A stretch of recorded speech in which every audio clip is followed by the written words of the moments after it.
বাংলাদেশের সর্বশেষ গুরুত্বপূর্ণ আপডেট সংবাদে আপনাকে স্বাগত। শুরুতেই সংবাদ শিরোনাম, পরে বিস্তারিত। প্রথমেই জানাবো, আধিপত্য নিয়ে আওয়ামী লীগের দুই গ্রুপের সংঘর্ষ, ওসি সহ আহত ৬০। হবিগঞ্জের মাধবপুরে আওয়ামী লীগের দুই নেতার আধিপত্য বিস্তারকে কেন্দ্র করে কয়েক ঘণ্টাব্যাপী দুই গ্রুপে রক্তক্ষয়ী সংঘর্ষের ঘটনা ঘটেছে। এতে মাধবপুর থানার ওসি আব্দুল্লাহ আল মামুন সহ অন্তত ৬০ জন আহত হয়েছে। আজ রাত ৮টার দিকে এই ঘটনা ঘটে। গুরুতর আহতদের মাধবপুর, ব্রাহ্মণবাড়িয়া ও হবিগঞ্জ সদর হাসপাতালে নেওয়া হয়েছে। খবর পেয়ে ঘটনাস্থলে বিপুল সংখ্যক পুলিশ মোতায়েন করা হয়। জানা গেছে, দীর্ঘদিন ধরে উপজেলা জগদীশপুর ইউনিয়ন আওয়ামী লীগের সাবেক সাধারণ সম্পাদক ও ইউপি চেয়ারম্যান মাসুদ খান এবং একই ইউনিয়নের ৪ নং ওয়ার্ডের মেম্বার আওয়ামী লীগ নেতা বেনু মিয়ার মধ্যে আধিপত্য বিস্তারকে কেন্দ্র করে সংঘর্ষ চলে আসছে। এরই জেরে ঈদের দিন বিকাল ৪টার দিকে মাসুদ খান গ্রুপের হাজী মহিবুল্লাহ বেজুরা গ্রামের বাড়ি থেকে বাজারে যাওয়ার সময় বেজুরা বাস স্ট্যান্ড এলাকায় বেনু মিয়া লোকজনের সঙ্গে সংঘর্ষে জড়িয়ে পড়ে। পরে দুই পক্ষের লোকজন দেশীয় অস্ত্র নিয়ে ফের সংঘর্ষে জড়িয়ে পড়ে।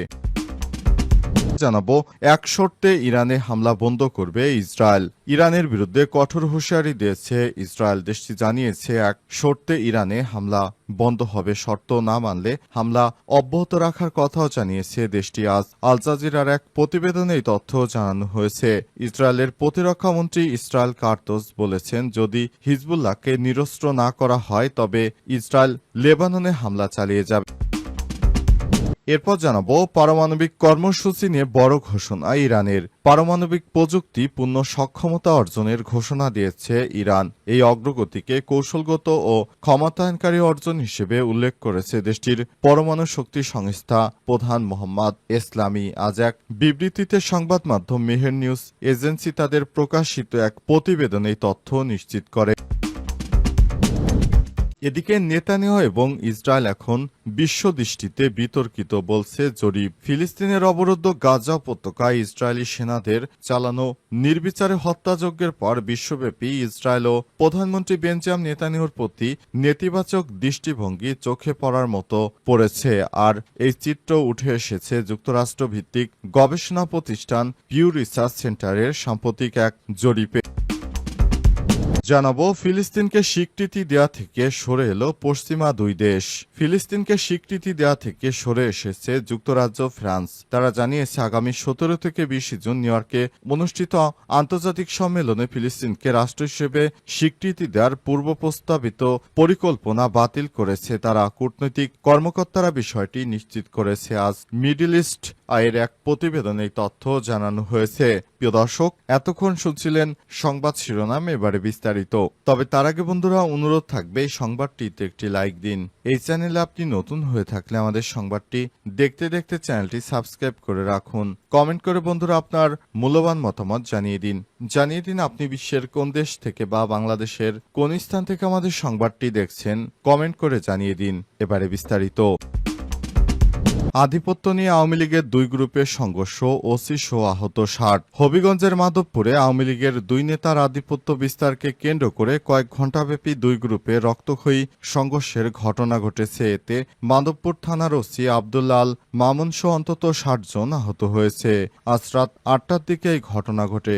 গুরুতর আহতদের মাধবপুর, ব্রাহ্মণবাড়িয়া ও হবিগঞ্জ সদর হাসপাতালে নেওয়া হয়েছে। খবর পেয়ে ঘটনাস্থলে বিপুল সংখ্যক পুলিশ মোতায়েন করা হয়। জানা গেছে, দীর্ঘদিন ধরে উপজেলা জগদীশপুর ইউনিয়ন আওয়ামী লীগের সাবেক সাধারণ সম্পাদক ও ইউপি চেয়ারম্যান মাসুদ খান এবং একই ইউনিয়নের ৪ নং ওয়ার্ডের মেম্বার আওয়ামী লীগ নেতা বেনু মিয়ার মধ্যে আধিপত্য বিস্তারকে কেন্দ্র করে সংঘর্ষ চলে আসছে। এরই জেরে ঈদের দিন বিকাল ৪টার দিকে মাসুদ খান গ্রুপের হাজী মহিবুল্লাহ বেজুরা গ্রামের বাড়ি থেকে বাজারে যাওয়ার সময় বেজুরা বাস স্ট্যান্ড এলাকায় বেনু মিয়া লোকজনের সঙ্গে সংঘর্ষে জড়িয়ে পড়ে। পরে দুই পক্ষের লোকজন দেশীয় অস্ত্র নিয়ে ফের সংঘর্ষে জড়িয়ে পড়ে। অনেক নেতাকর্মী এতদিন আত্মগোপনে থাকলেও তারা এখন এলাকায় আসতে শুরু করেছে। তারা এলাকায় এসে বিভিন্ন সময় তারা সংঘর্ষে জড়িয়ে পড়ছে। বিশেষ করে শেখ হাসিনা পালিয়ে যাবার পর তারপর অনেকেই এলাকায় ফিরতে শুরু করেছে। এলাকায় ফেরার পর দখলদার আওয়ামী লীগের নেতারাই এর আগের নেতাকর্মীদের সঙ্গে অনেকেই বিভিন্ন হামলা ও সংঘর্ষে জড়িয়ে পড়ছে। এ অবস্থায় সেখানে উত্তেজনা বিরাজ করছে। দেখা গেছে যে অধিকাংশই আওয়ামী লীগের নেতাকর্মী আহত হয়েছে। আর এ অবস্থায় মাঝে মাঝে বড় ধরনের সংঘর্ষের ঘটনা ঘটছে। এই সংঘর্ষ চলাকালে পুরো এলাকায় থমথমে পরিস্থিতি বিরাজ করছে।